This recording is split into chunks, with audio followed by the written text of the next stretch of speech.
This week I watched 7 movies starting with the letter P, and here's what I thought of all of them.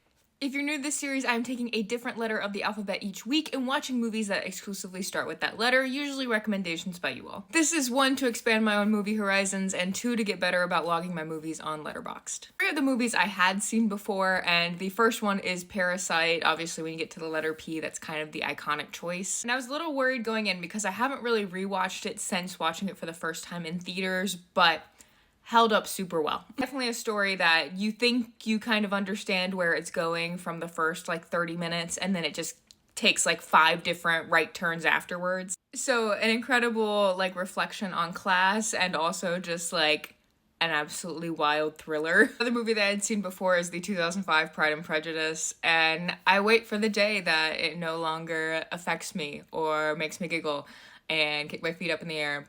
But today was not that day. It's the one time that I let miscommunication tropes do their thing. I can't fault it. I think it's a fantastic movie. The third movie that I've seen before is Phantom of the Opera, and I have such a distinct memory of middle school chorus class watching this movie, and that was far too young to watch this movie. Admittedly, I think this really is just for an audience of people who really love musicals or opera, or are really into the dark academia aesthetic. Honestly, if you go in expecting more of a horror movie than a romance, I think you'll enjoy it. And I think we should have given Gerard Butler more of a chance when it came to musicals. On to movies I hadn't seen before, and heading into Thanksgiving, I did watch Planes, Trains, and Automobiles all the way through for the first time. Obviously, it's definitely been on TV in the background of family Thanksgivings, but I've never just watched it. Personal anecdote that there have been multiple times where strangers have left their older mothers in my care at train stations, and so I say this with all honesty that this situation in this movie is an absolute nightmare for me. However, it is incredibly sweet, and I see why it's a persistent Thanksgiving classic.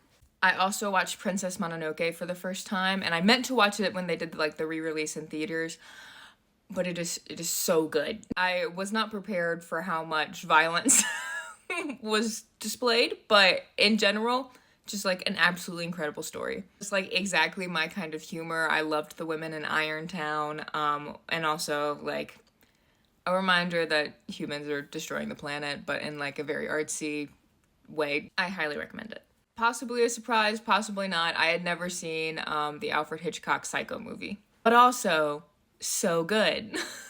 Truly the perfect amount of creepy, and also I can definitely see where subsequent thriller movies have drawn inspiration from this. Also, for context for my Letterboxd review, the first 20 minutes of the movie is this woman who is running from the law essentially, and she gets stopped by 5 different men who are asking too many questions, and I'm just when have men ever asked this many questions? The last new movie I watched was The Phoenician Scheme, which is a Wes Anderson film and very clearly has the Wes Anderson aesthetic. It was a good balance of comedy and reflection, but I also just kind of found it a little bit hard to follow for me. So I think subsequent watches I might just feel better about it, understand it a little bit more, but on initial watch I was just kind of it's pretty okay. So thank you all for your recommendations for movies that start with P. Next is movies that start with the letter Q, which I know is going to be difficult, but I look forward to your recommendations. Please leave them in the comments.